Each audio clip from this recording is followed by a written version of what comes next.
Hallelujah. मसीह में सारे भाई बहनों को जय मसीह की।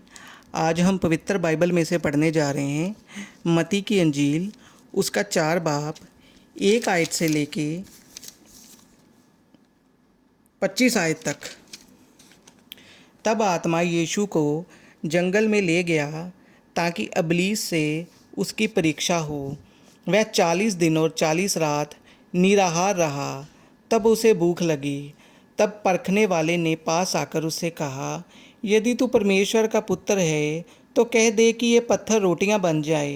यीशु ने उत्तर दिया, लिखा है, मनुष्य केवल रोटी ही से नहीं परंतु हर एक वचन से जो परमेश्वर के मुख से निकलता है जीवित रहेगा।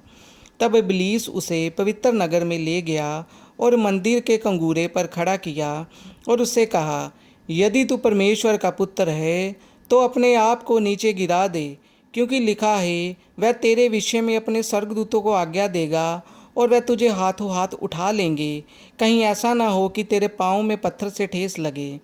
यीशु ने उससे कहा, यह भी लिखा है, तू प्रभु अपने परमेश्वर की परीक्षा ना कर। फिर इब्लीस उसे एक बहुत ऊंचे पहाड़ पर ले गया और सारे जगत के राज्य और उसका वैभव दिखाकर उससे कहा, यदि तू गिरकर मुझे प्रणाम करे तो मैं ये सब कुछ तुझे दे दूंगा। तब यीशु ने उससे कहा, हे शैतान, दूर हो जा, क्योंकि लिखा है, तू प्रभु अपने परमेश्वर को प्रणाम कर और केवल उसी की उपासना कर।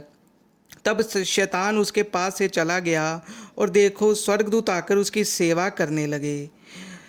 जब उसने ये सुना कि यूहन्ना बंदी बना लिया गया है तो वह गलील को चला गया और वह नासरत को छोड़कर कफरनहूम में जो झील के किनारे जबूलून और नप्ताली के देश में है जाकर रहने लगा, ताकि जो यशायाह भविष्यद्वक्ता के द्वारा कहा गया था वह पूरा हो। जबूलून और नप्ताली के देश झील के मार्ग से यरदन के पार अन्य जातियों का गलील, जो लोग अंधकार में बैठे थे उन्होंने बड़ी ज्योति देखी, और जो मृत्यु के देश और छाया में बैठे थे उन पर ज्योति चमकी। उस समय से यीशु ने प्रचार करना और यह कहना आरंभ किया, मन फिराओ, क्योंकि स्वर्ग का राज्य निकट आया है। गलील की झील के किनारे फिरते हुए उसने 2 भाइयों अर्थात शमौन को, जो पतरस कहलाता है, और उसके भाई अंद्रयास को झील में जाल डालते देखा, क्योंकि वह मछुए थे। यीशु ने उनसे कहा, मेरे पीछे चले आओ तो मैं तुमको मनुष्यों के पकड़ने वाला बनाऊंगा। वह तुरंत जालों को छोड़कर उसके पीछे हो लिए। वहाँ से आगे बढ़कर यीशु ने और 2 भाइयों अर्थात जबूदी के पुत्र यकूब और उसके भाई यूहन्ना को देखा। वे अपने पिता जब्दी के साथ नाव पर अपने जालों को सुधार रहे थे। उसने उन्हें भी बुलाया। वह तुरंत नाव और अपने पिता को छोड़कर उसके पीछे हो लिए। यीशु सारे गलील में फिरता हुआ उनके आराधनालयों में उपदेश करता और राज्य का सुसमाचार प्रचार करता और लोगों की हर प्रकार की बीमारी और दुर्लभता को दूर करता रहा।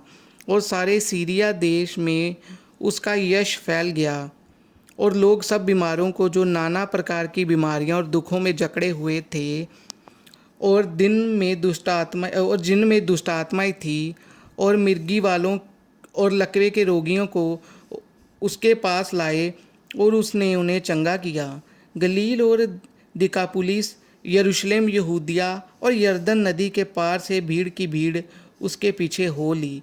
आमीन।